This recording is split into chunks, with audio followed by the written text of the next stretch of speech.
Kejadian 29 ayat yang ke-35, dari ayat yang ke-31, menarik sekali hidup Yakub, Lea dan Rahel ini. Ayat 35. Kejadian 29, 35. Mengandung pulalah ia lalu melahirkan seorang anak laki-laki. Maka ia berkata, sekali ini aku akan apa? Bersyukur kepada Tuhan. Yang pertama, kedua, ketiga, dia dapat anak, orientasinya untuk menyenangkan dan merebut hati suaminya. Tapi yang keempat, dia berkata dia bersyukur.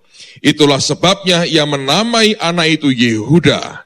Dan pada waktu anak ini lahir, dan dengan ucapan syukur keluar dari ibunya, dari suku Yehuda ini lahir Raja Daud, dan kemudian lahir siapa? Yesus Kristus. Luar biasa. Nah, Alkitab kemudian mengatakan, sesudah itu ia tidak apa? Melahirkan lagi. Kalau Alkitab berkata sesudah itu ia tidak melahirkan lagi, Anda berkata amin tidak? Hah?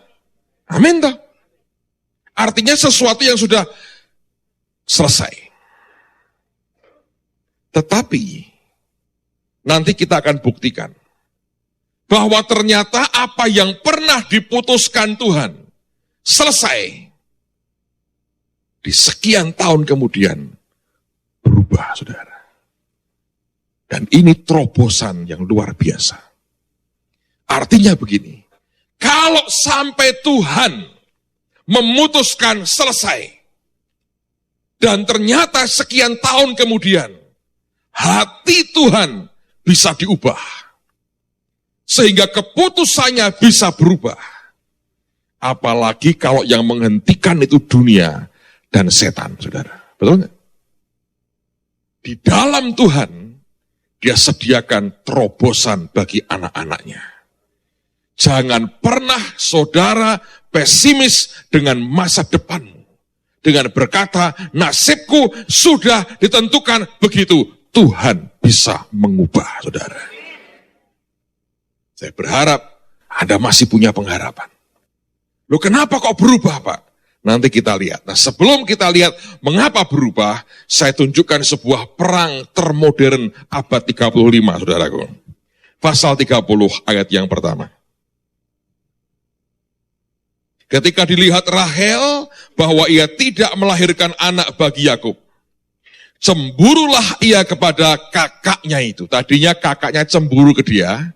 Setelah 4 anak yang dilahirkan oleh Lea, Alkitab berkata, cemburulah ia kepada kakaknya, lalu berkata kepada Yakub. Nah, ini kesalahannya, cemburu, sakit hati, ngomongnya ke siapa? Yakub.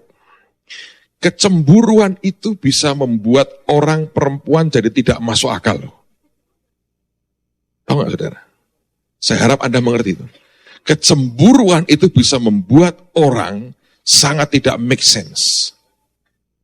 Roh kompetisi itu bisa merusak akal sehat orang juga. Baca lagi ya. Ia berkata apa? Berikanlah kepadaku anak. Kalau tidak, aku akan mati. Kelak dia mati gak, saudara? Mati sih, mati muda. Jangan bilang geleng-geleng dong, mati juga. Tapi dia mati muda sih. Ngawur kan? Dia ngomong ke Yakub, beri aku anak. Kalau enggak, aku mati. Ya, make sense tuh. Dari pihak Yakub kan oke-oke saja. 4 anak laki sudah lahir. Kurang bukti apa? Ya toh, rivalitas, persaingan bisa membuat orang tidak bisa melihat akan kelemahan dirinya sendiri. Dan kemudian berpikir yang sangat tidak masuk akal. Ayat 2. Maka bangkitlah amarah Yakub terhadap Rahel. Loh, orang boleh sangat cinta loh, saudara. Tapi kalau sudah dicepit seperti ini, ngamuk juga rupanya. Yakub ini orang baik loh. Nyaris tidak ada anak yang dia beri nama sendiri, kecuali terakhir Benyamin. Semua anak itu mutlak hak veto istri-istrinya. Dan dia ngalah terus, saudara.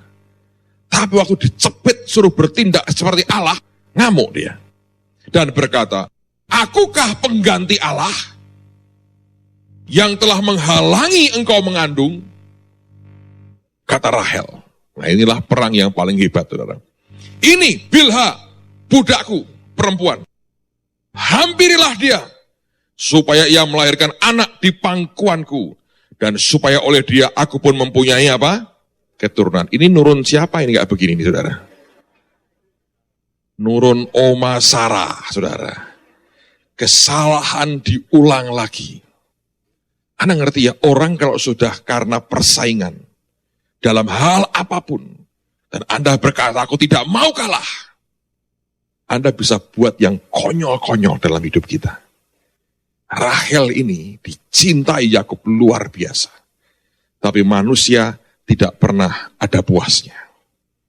Dan dia ambil budak perempuannya. Dia ngomong sama Yakub, ini Bilha, ambil. Yakub itu baik banget. Nurut tuh saudara. Ikutin engkong Abraham rupanya. Nekat betul orang ini. Ajaib. Yang beda itu memang Ribkah sih. Dia kan mandul beberapa saat toh. Dia tidak sodorkan siapapun.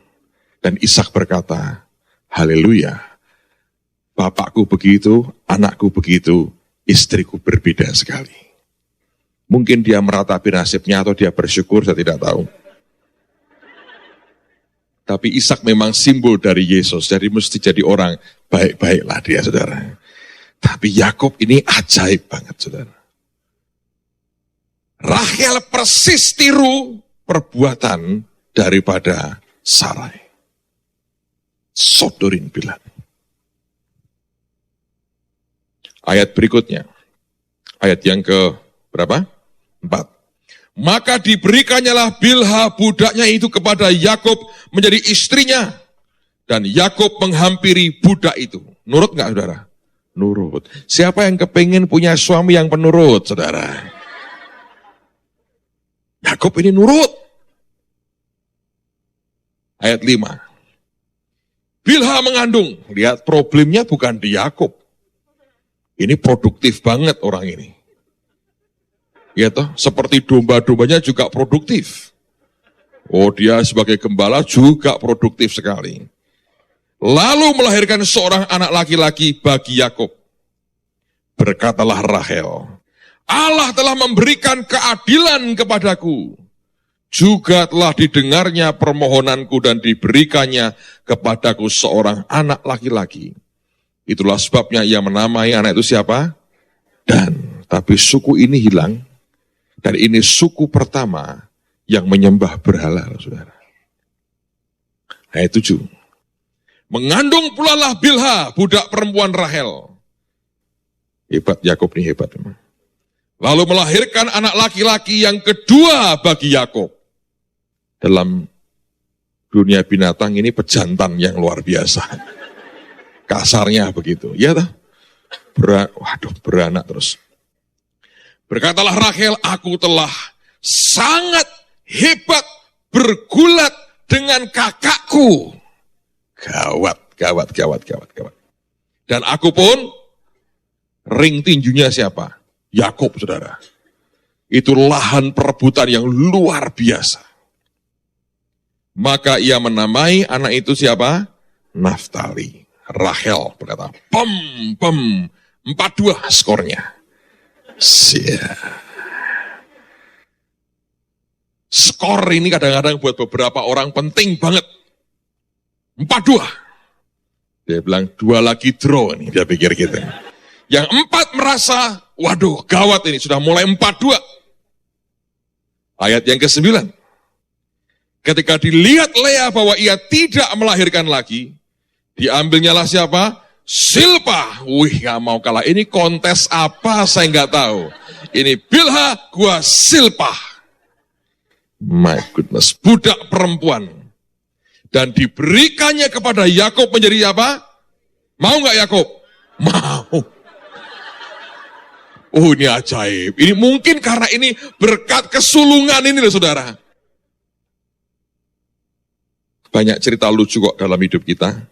Tapi mungkin hidup kita dalam Alkitab ini ya. Tapi hidup kita mungkin lebih lucu dari cerita di Alkitab kali saudara. Dan Silpa budak perempuan Lea melahirkan seorang anak laki-laki bagi Yakub. Berkatalah Lea, mujur telah datang. Maka ia menamai anak siapa? Gad. Gad itu artinya apa? Mujur. Kalau Anda namanya Untung, dibaptis diberi nama Gad, Untung siapa gitu, berarti mujur double porsi, saudaraku. Sudah mujur, Anda juga untung. Skornya berapa? 5-2. Lea berkata, no way, aku harus menang telak. Dan Silpa budak perempuan Lea melahirkan anak laki-laki yang kedua bagi Yakub. Berkatalah Lea, aku ini apa? Berbahagia. Jelas, karena skornya jadi berapa? 6-2. Tentulah perempuan-perempuan akan menyebut aku berbahagia. Maka ia menamai anak itu siapa? Asher. Inilah perang hebat abad ke-35. Berantemnya pakai budak. Bilha, Silpa. Untung stoknya habis loh. Itu kalau stoknya banyak. Bilha, Silpa, ini, itu, Endang, siapa? Waduh, gawat. Yang namanya Endang, maaf saudara. Alright, sekarang kita sampai kepada poinnya. 14, ini menarik sekali. Ketika Ruben pada musim menuai gandum pergi berjalan-jalan. Aneh ini anak laki paling gede, musim menuai gandum, bukannya kerja bantu bapaknya nuai gandum, malah apa? Jalan-jalan. Didapatinya lah di padang buah apa? Dudaim. Siapa yang pernah makan buah dudaim? Satu, ada anak kecil makan buah dudaim. Siapa yang kepingin sekali-kali merasakan buah dudaim? Coba angkat tangan, enggak beracun kok. Siapa yang kepingin? Tuhan kalau boleh satu kali beri aku buah dudaim. Angkat tangan tinggi-tinggi. Satu, dua. Ada lagi yang ngomong? Kamu enggak jadi angkat tangannya? Nah, angkat tangan. Saudara tahu buah dudaim itu apa? Di dalam bahasa Inggrisnya, buah dudaim itu disebut sebagai love apples atau apel cinta. Bentuknya segede apel, tapi jenisnya jenis melon sebetulnya. Tapi gedenya segede apel. Oke. Nah, buah dudaim itu untuk apa? Dua fungsinya. Satu, menimbulkan rangsangan seksual. Yang kedua, kalau dimakan perempuan akan membuat dia subur. Jadi laki-laki jangan. Nanti engkau beranak, saudara. Ini buah dudaim. Ruben, saya nggak tahu orang inilah. Tapi kelak dia berzinah dengan Bilha loh. Mungkin kebanyakan buah dudaim dia makan. Tapi kalau Anda mau tahu buah dudaim, ini, siapa yang sekarang kepingin makan buah dudaim? Coba angkat tangan. Masih ibu konsisten betul, bagus sekali. Yang lain malu berkata, nanti ketahuan gak enak lah. Terusin. Supaya Anda ngerti, kenapa saya beritahu Anda itu buah untuk apa? Nanti ada penjelasannya. Ketika Ruben pada musim menuai gandum pergi berjalan-jalan, didapatinya lah di padang buah dudaim. Lalu dibawanya kepada Lea ibunya. Kata Rahel kepada Lea, berilah aku beberapa buah dudaim yang didapat oleh anakmu itu.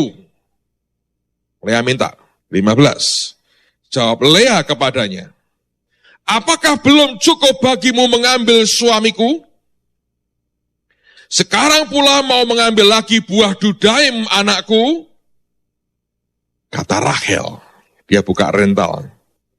Kalau begitu biarlah ia tidur dengan engkau malam ini sebagai ganti buah dudaim anakmu itu.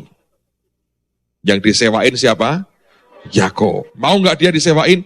Mau. Nurut saudara, nurut.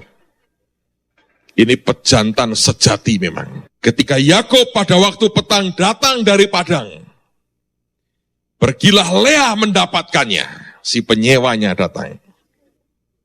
Sambil berkata, engkau harus singgah kepadaku malam ini.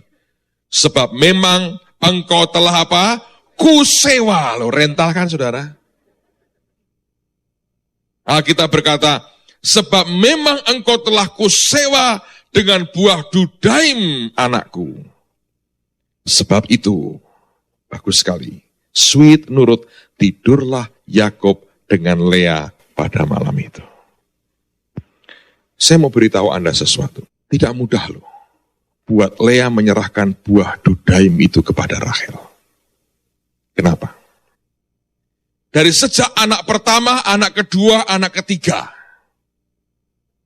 Kemudian lahir 2 anak lagi dari budaknya.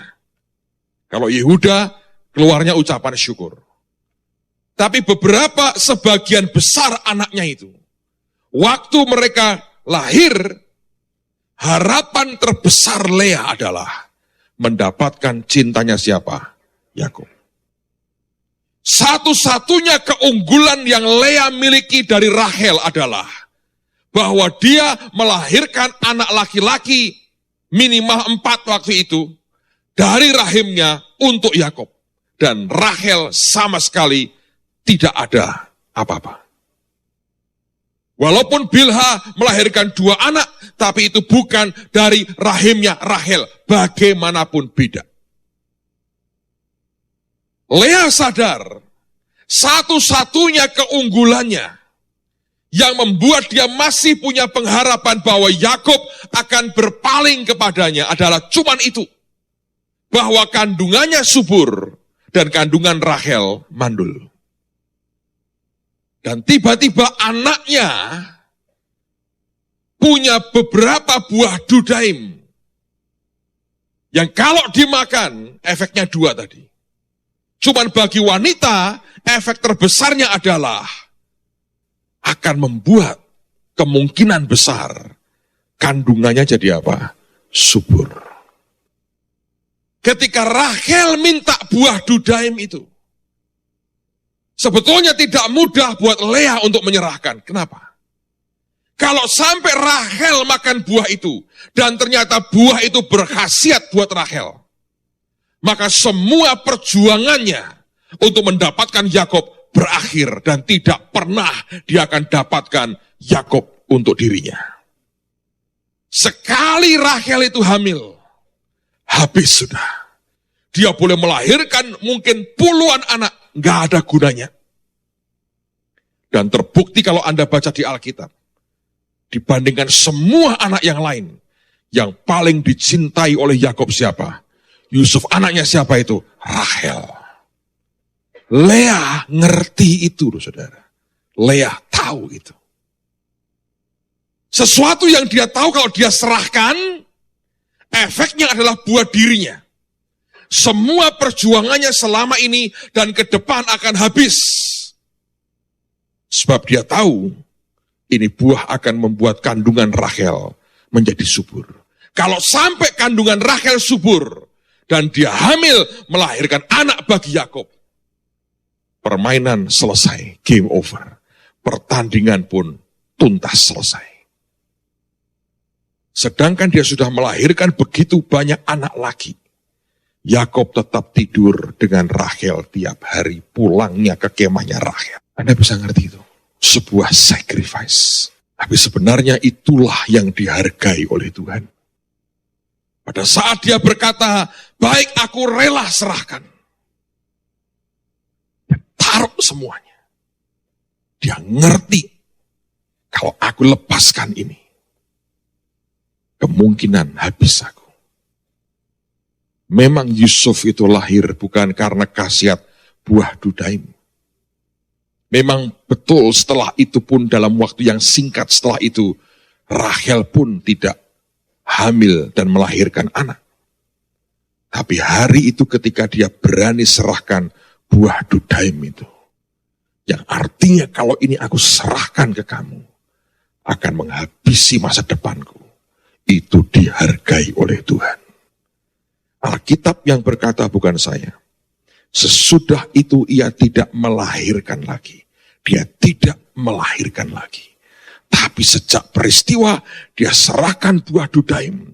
Dia tidur dengan suaminya malam itu. Lihat apa yang terjadi, saudara. ayat 17. Lalu Allah mendengarkan permohonan Lea. Rupanya pada waktu dia serahkan buah dudaim itu, hatinya naik ke Tuhan dan berkata, Tuhan, ini barang bisa mematikan masa depanku. Buah ini bisa menghancurkan hidupku. Kalau sampai ini berkhasiat betul, habis semua perjuanganku. Tapi entah kenapa, ada sesuatu terjadi di hatinya. Dia tahu persis, kalau aku letakkan ini, habis masa depan. Saudara mengerti? Dia naikkan doa di depan Tuhan. Firman sudah berkata, sejak itu dia tidak melahirkan lagi. Sudah selesai. Ditutup Tuhan rahimnya. Tapi ada sebuah sacrifice hidup yang berani dia taruhkan. Dan itu mengesankan hati Tuhan, saudara. Itu membuat hati Tuhan berpaling lagi kepadanya. Di dunia ini terlalu banyak orang yang selfish. Hidup dengan maunya sendiri. Hidup dengan semua kebenarannya sendiri. Semua diorientasikan untuk dirinya. Dan Tuhan lihat terlalu banyak yang seperti itu. Tapi apakah dia masih bisa melihat orang-orang yang berani taruhkan yang berharga dari hidupnya untuk Tuhan dan orang lain? Itu pertanyaan besar. Ada satu buah yang Lea tahu, ini bisa menghabisi masa depannya. Tapi dia serahkan kepada adiknya. Yang dia tahu ini rival terberatnya. Yang dia tahu kalau sampai mengandung, habis semua usahanya. Tapi waktu dia serahkan itu, hatinya menjerit kepada Tuhan. Buka lagi kandunganku Tuhan. Dengan kata lain dia berkata, buat terobosan dalam hidupku Tuhan. Kita teruskan. Lalu Allah mendengarkan permohonan Lea. Lea mengandung dan melahirkan anak laki-laki yang kelima bagi Yakub. Lalu kata Lea, kok bisa 6 dari mana? Please, saudara, Alkitab saya tidak salah. Wong anak keempat yang dikandung Lea itu Yehuda. Jadi ini anak kelima, yang 2 tadi anaknya Silpa. Kalau itu dihitung pun berarti ini anak ke-7. 6 salah, saudara. Itu antara 5 dan 7. Di tengah-tengah, pas salah, saudara. Lalu kata Lea, Allah telah memberi upahku. Dan ini kesimpulan yang salah. Karena dia berkata, karena aku telah memberi budakku perempuan kepada suamiku. Salah. Sebab Rahel juga memberi budak perempuannya. Dan gak dapat apa-apa. Bukan soal budaknya yang diberi. Buah dudaimnya. Maka ia menamai anak itu siapa? Isakar. Anda tahu siapa Isakar? Kita pernah sampaikan kepada Anda. Berdasarkan riset yang dibuat hari ini. Orang-orang Yahudi yang menguasai uangnya dunia. Itu dari Bani Isakar. Bayangin. Lea tidak pernah mengerti. Dari sebuah sacrifice. Dia tidak kehilangan masa depan. Justru masa depan manusia secara keuangan dipegang oleh anaknya, Isakar. Dan ini Bani yang Alkitab berkata tahu tentang waktu yang baik. Sehingga orang Israel memutuskan apa yang terbaik. Amen, saudara. Ini luar biasa loh. Ini luar biasa. Teruskan dulu.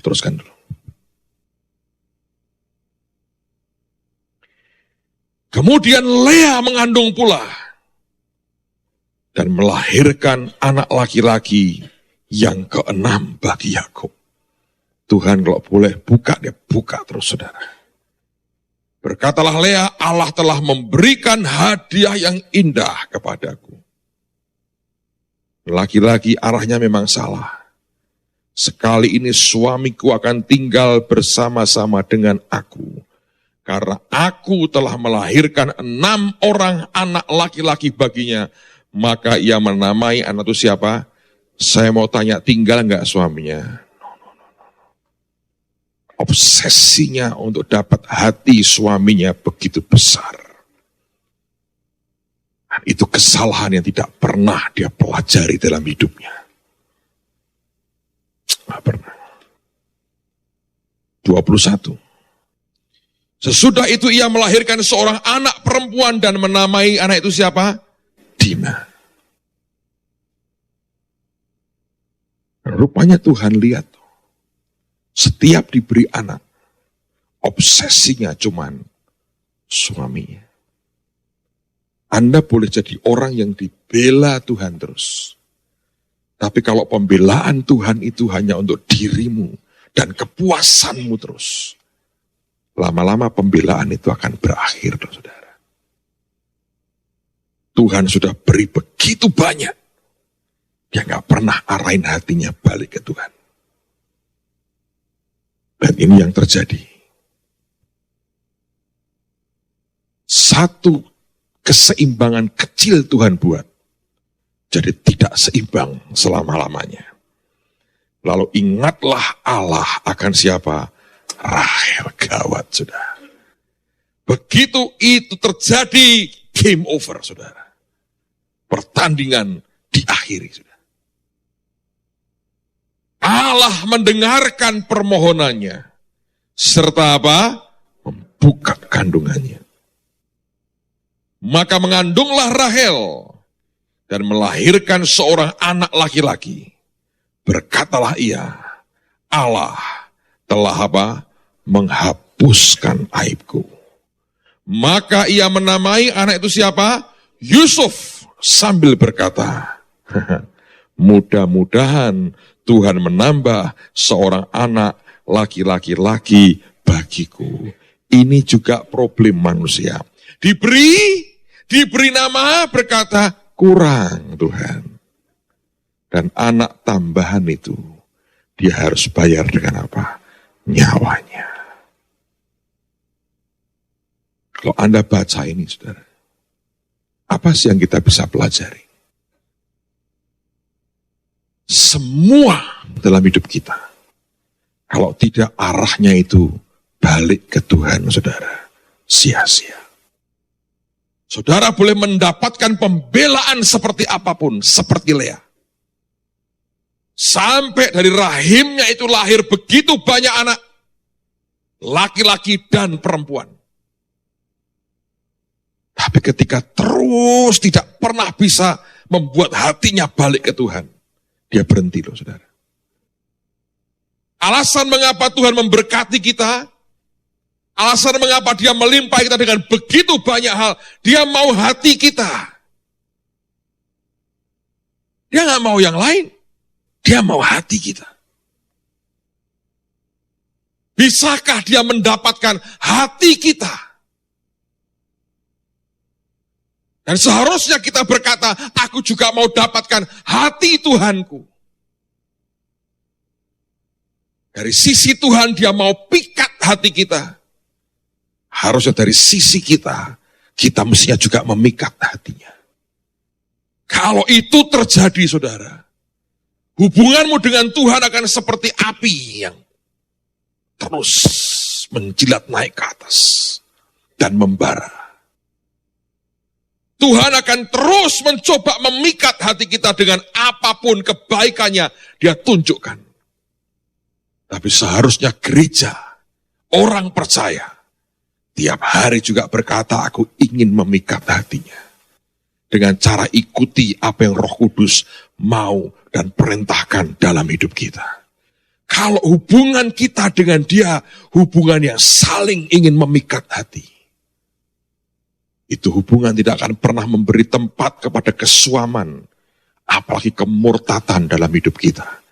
Tekanan tekanan berat seperti apapun tidak pernah bisa kita berkata memisahkan kita dari kasih Kristus, saudara. Itu loh. Dalam kasus Lea, lihat bertubi-tubi Tuhan terus beri. Dia seperti mau berkata, ayo balik ke aku. Aku melihat engkau diperlakukan tidak adil oleh Yakub. Engkau gak dicintai. Dan dia berkata, aku ini loh yang cinta engkau. Lea gak bisa lihat. Tuhannya cinta ke dia. Dia terus ngemis cinta suaminya. Sampai di titik tertentu Tuhan berkata, aku gak bisa dapetin hatinya. Aku gak bisa dapetin hatinya. Dan kalau sampai dia berkata begitu, selesai loh. Dan apa yang dia buat, saudara? Dia berpaling ke satunya. Dia lihat sesuatu, dia berkata, how sweet. Dia lihat cintanya Yakub dan Rachel. Saudara tahu yang sebetulnya hati Tuhan? Ini yang saya rasakan. Tiap kali Tuhan lihat Yakub dan Rachel, dia yang mau berkata begini, itu kerinduanku, kalau aku dan mempelaiku dan gerejaku dan anak-anakku seperti itu. Dan dia lihat Lea, yang tidak pernah dicintai Yakub, yang mengemis cinta. Dan Tuhan datang dan berkata, kenapa engkau tidak dengan aku? Dan dia beri anak begitu banyak laki-laki. Tapi Lea hanya berkata, aku mau Yakub, aku mau Yakub, aku mau Yakub. Seperti Esau itu. Diberi hak kesulungan. Dia bilang, aku mau makanan, aku mau yang merah-merah itu. Aku mau yang merah-merah itu. Hatinya tidak ke sana. Itu mendukakan hatinya. Ketika sekian tahun lamanya. Bahkan setelah Alkitab berkata ditutup kandungannya. Tuhan lihat yang manis dari Lea muncul. Dia berani korban begitu. Dia berkata, aku buka lagi kandungannya. Sampai lahir Isakar. Tapi Tuhan sedih. Karena Lea tidak pernah arahin hatinya balik ke Tuhan. Tetap dia bilang, suamiku akan tinggal dengan aku. Dan ketika dia berkata seperti itu, Tuhan mau berkata begini, engkau terus ingin manusia. Engkau tidak pernah mau sambut uluran tanganku. Engkau terus mau Yakub. Engkau tidak pernah mengerti, aku ulurkan tanganku buat engkau. Tuhan berpaling melihat Yakub dan Rachel. Ini yang saya rasa, saudara. Dia berkata, so sweet. Tuhan ingat. Dia bilang, aku beri kamu anak. Yusuf, gak main-main.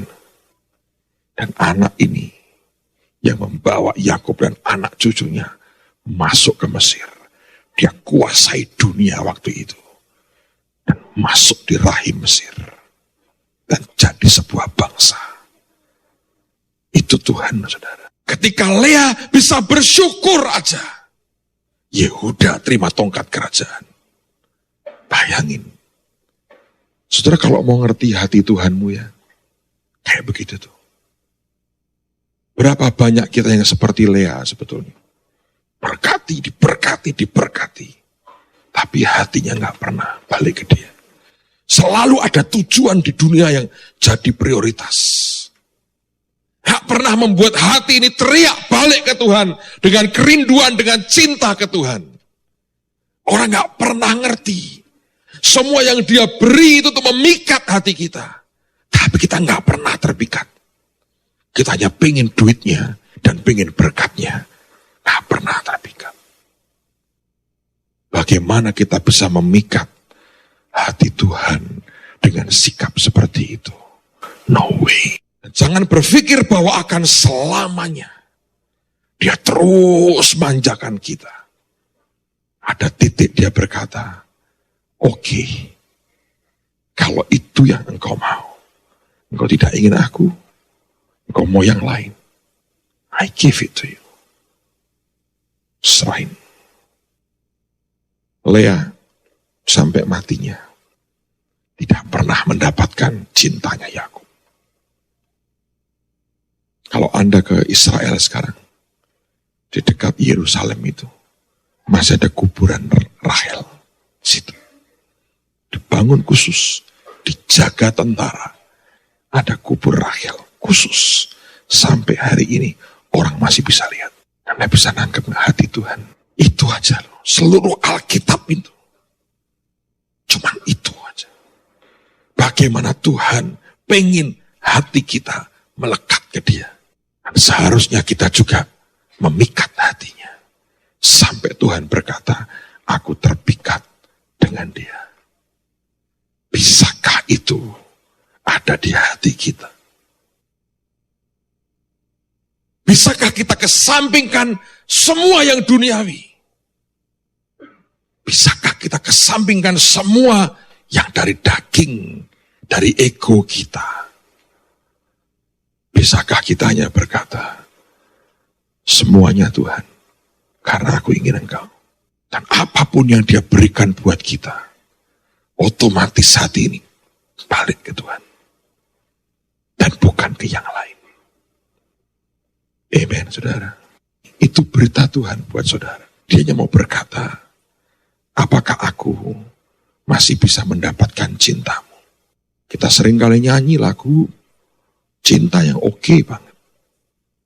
Tapi pertanyaannya adalah, sungguhkah Tuhan bisa mendapatkan cinta kita? Sungguhkah Dia bisa mendapatkan hati kita? Sungguhkah Dia bisa dapatin? Melihat Anda dan saya adalah orang-orang yang jatuh cinta dengan Tuhan. Ataukah setiap kali ketemu, daftar panjang doa, Tuhan tolong utangku dilunasi, Tuhan ini rumah kreditan belum dibayar, Tuhan dalam nama Yesus semua setan-setan yang membuat bangkrut keluar, Tuhan ini, dan dia berkata, my goodness, Anda pernah pacaran? Lalu tiba-tiba pacarmu datang berkata, kekasihku, satu, kita makan gado-gado. Alasannya A, banyak sayurnya. B, murah. C, karena aku pengen. Itu garing banget tuh kayak begitu. Ya, bisakah itu semua singkirin? Kita hanya pandangi Dia dan berkata, aku cinta Engkau kok Tuhan. Bisakah pagi saat teduh kita hanya duduk dan hanya berkata, I love you Lord. Dan tidak kepingin yang lain. Dan belajar kesampingkan yang lain. Dan hanya ingin Tuhan dalam hidup kita. Saya berdoa, Tuhan dapati orang-orang seperti itu. Mari semua doa, arahin hatimu ke Tuhan. Syakaranama shantakanama. Tuhan, Tuhan, Tuhan, Tuhan, Tuhan. Tuhan, Tuhan, Tuhan, Tuhan.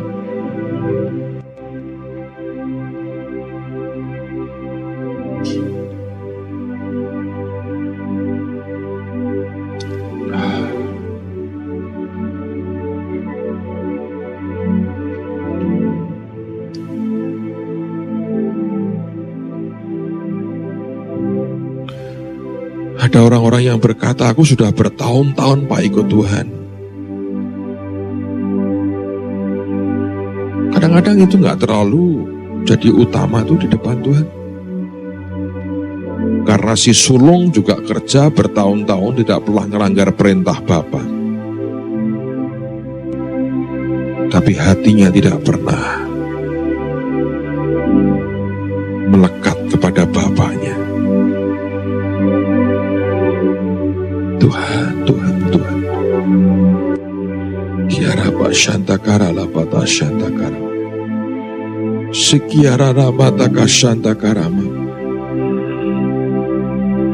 Kiara Ma Shantakara Lapata Shidikiara Lama.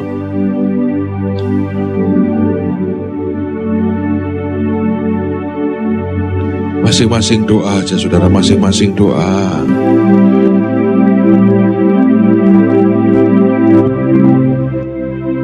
Yesus, Tuhan Yesus.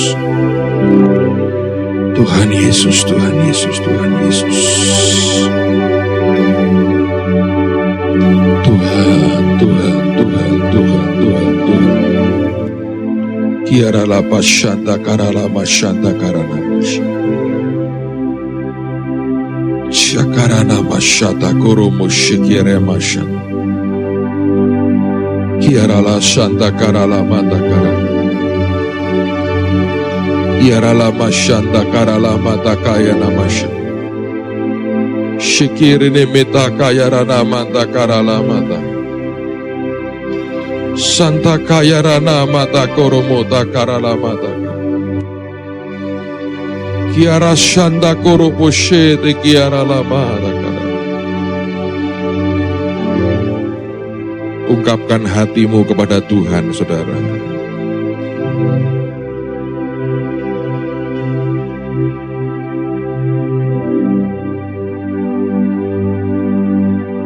Kiara nama shanda karamata. Shakarana mata shanda karana.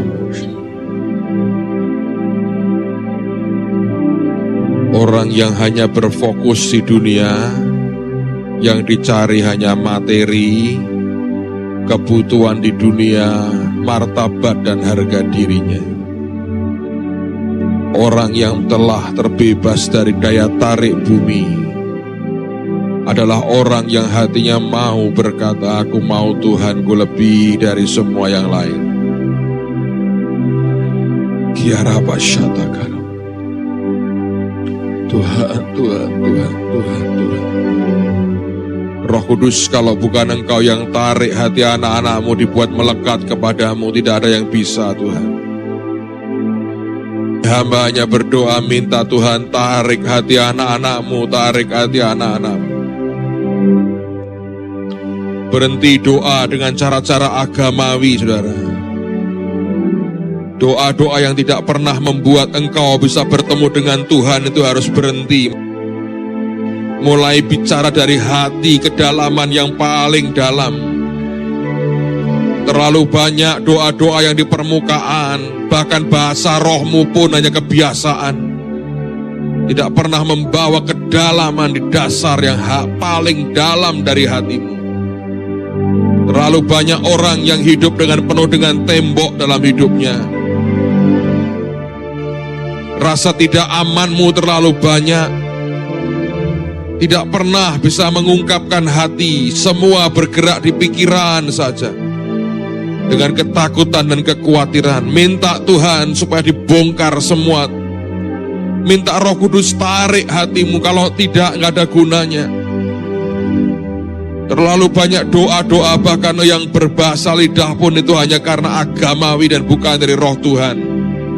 Karena kebiasaan tapi tidak pernah membawa engkau sebegitu dekat dengan Tuhan yang ingin sekali melekat dan mendekat kepadamu.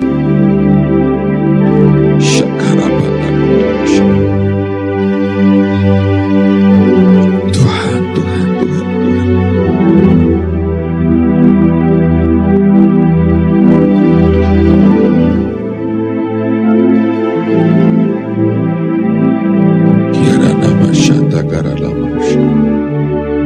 Shikiara mata kaya nama, Shikiara mata kaya nama shanda karala mata kurumus, Shikiara mata karala mata kashide kiara mata. Tuhan, Tuhan, Tuhan, Tuhan.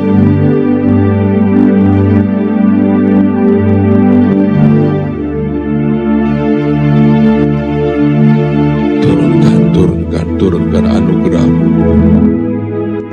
Turunkan anugerah-Mu, turunkan anugerah-Mu. Turunkan anugerah-Mu, turunkan anugerah-Mu. Turunkan anugerah-Mu, Tuhan, turunkan anugerah-Mu. Turunkan anugerah-Mu. Turunkan anugerah-Mu. Syakara mata kayana mata karama.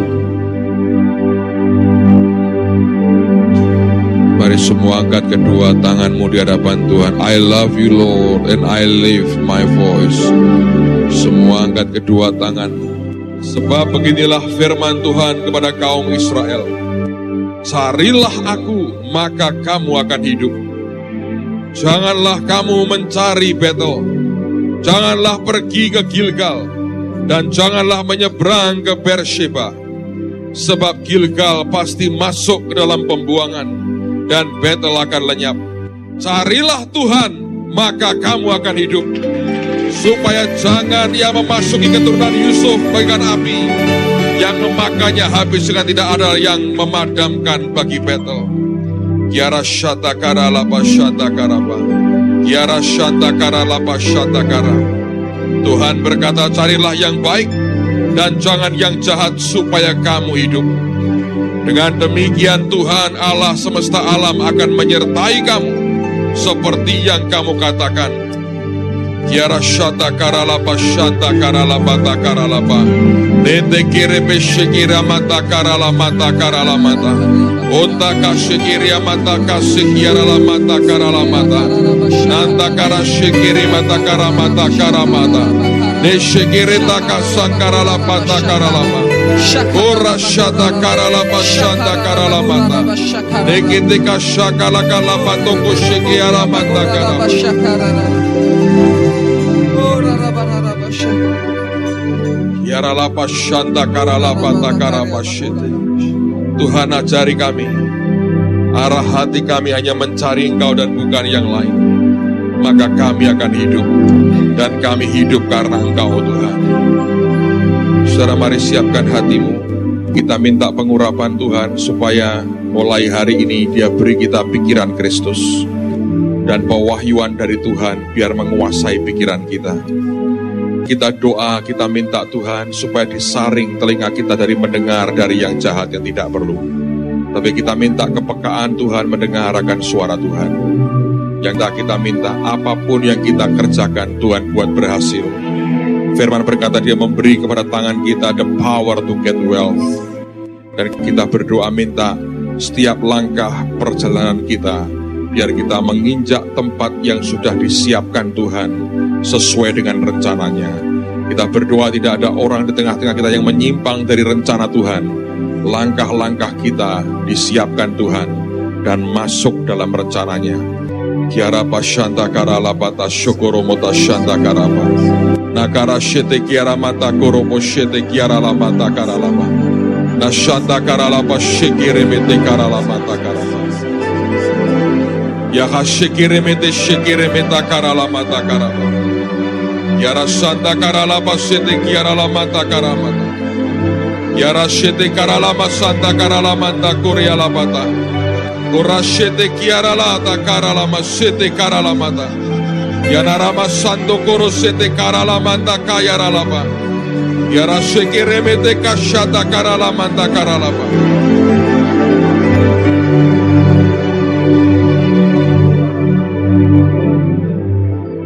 Saudara, ikuti pengakuan ini dalam nama Tuhan Yesus. Engkau mengurapi kepalaku. Berikan kepadaku pewahyuan daripadamu. Jauhkan daripadaku pikiran manusia. Berikan kepadaku pikiran Kristus. Dalam nama Tuhan Yesus. Engkau mengurapi kedua telingaku. Tutup dari semua berita dunia. Aku mau mendengar yang Tuhan katakan. Pertajam pendengaranku Tuhan, untuk mendengar suaramu. Dalam nama Tuhan Yesus, kedua ibu jari tanganku diurapi oleh Tuhan. Dan mulai hari ini, apapun yang aku lakukan untuk kemuliaan nama-Mu dibuat berhasil. Dan Tuhan sendiri memberikan kepadaku kuasa untuk memperoleh kekayaan. Di dalam nama Tuhan Yesus, Tuhan mengurapi kedua ibu jari kakiku. Mulai hari ini, langkah-langkahku hanya sesuai dengan yang Tuhan mau. Jalan hidupku diatur Tuhan, dikendalikan Tuhan. Langkah-langkahku semuanya menyenangkan hatimu. Dalam nama Yesus.